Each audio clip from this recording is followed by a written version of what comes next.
At the industrial zone of Kemerovo, Kirill, Mara, and Baraya worked all night, fulfilling my requests, and magically managed to finish everything. What a pity that there wasn't much music downloaded onto the flash drives, as requested. Only rock and pop music. You can forget about the classics, or get it there, in the other world. 10 minutes later Vasily arrived, dressed exactly the same, like the first meeting in the apartment, and began to command. By 9 o'clock, just when the truck arrived to transport my Toyota, everything was checked 3 times. The remaining amount was used to purchase grenades for the underbarrel grenade launcher, and other necessary things.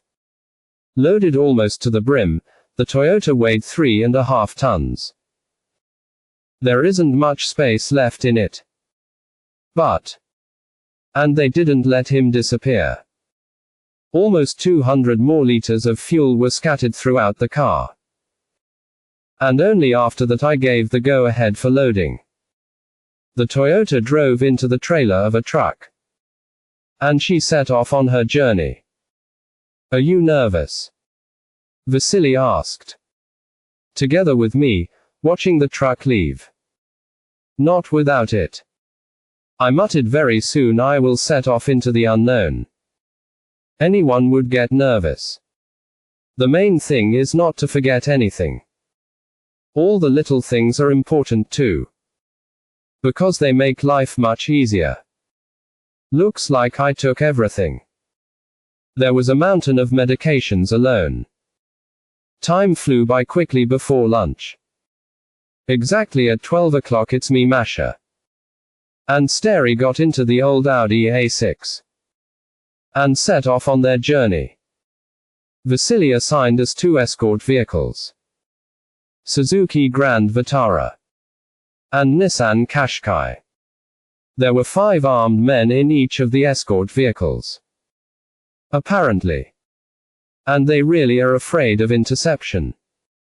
And I'm afraid of something. You look so pale, Nikita, the old man said already on the highway. Masha fell asleep peacefully, stretched out on the back seat.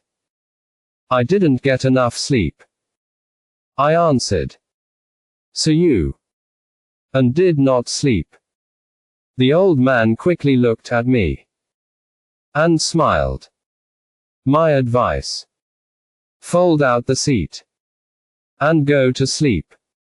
Fine, I agreed easily. I'll try, but I don't promise. Falling asleep was surprisingly easy, but the dream was not encouraging. I dreamed about Syria. War. Such a bastard. Asterisk. Opening my eyes, I saw an empty road and dense walls of coniferous forest on both sides. He moaned in his sleep, said the old man. A nightmare's bothering you? I nodded. Masha hasn't woken up yet. Audi width, and her small stature allows her to sleep with her legs extended. I can only dream of such luxury. There will be a cafe in a couple of dozen kilometers, the old man reported. Let's go get something to eat. I'm getting hungry. Wake up, Masha. Will. I smiled. How far did we go? Half already. Even more. I woke up Masha right next to a cafe called Gifts of Siberia. Sleepy, with disheveled hair, she sat up abruptly and began to look around. When you come to your senses, catch up, said the old man. And we went. Within walking distance from the Gifts of Siberia cafe there is a second cafe called Ararat. Escort vehicles stopped near him. The old man decided to split into 2 groups. For what? I still don't understand. The menu left much to be desired. I ordered pork shashlik. Because of all the dishes, only this one will be prepared right now. I also took lamb carcho soup, herring under a fur coat salad, fresh vegetable salad, and 3 glasses of compote, in order to overcome dryness. The old man limited himself to 2 portions of solyanka and compote. Masha has arrived when we were at the table, and took a salad of fresh vegetables for herself and compote. Besides us, there are no visitors in the cafe. The cats are scratching at my soul, said the old man, and sighed wearily. Afraid that we were betrayed after all. Masha frowned. Sure. I suppose so. The old man answered quietly. Salads and the soup were quickly eaten. They brought me shashlik. In addition to the meat, they placed sliced onion rings on a huge plate, ketchup, and a bunch of parsley. I'll take a piece from you, asked Masha, and stuck her fork into the most delicious piece. And me, the old man smiled, and took the next size one. We could, and order one for myself. I muttered, you are the one who will stay here, and I go there.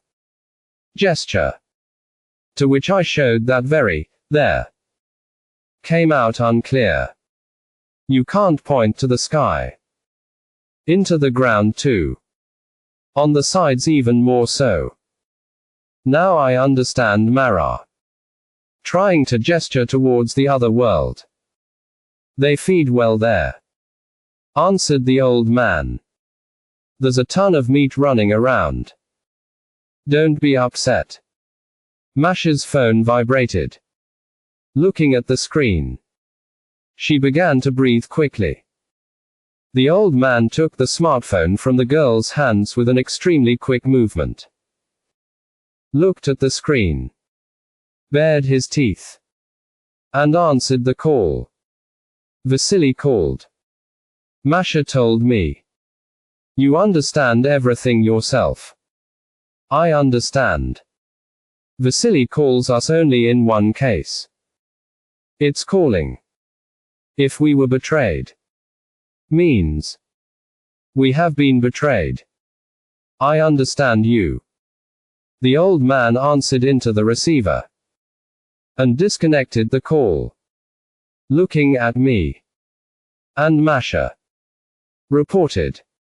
We were betrayed. The light ones sent a cleanup team. Sent a long time ago. More likely.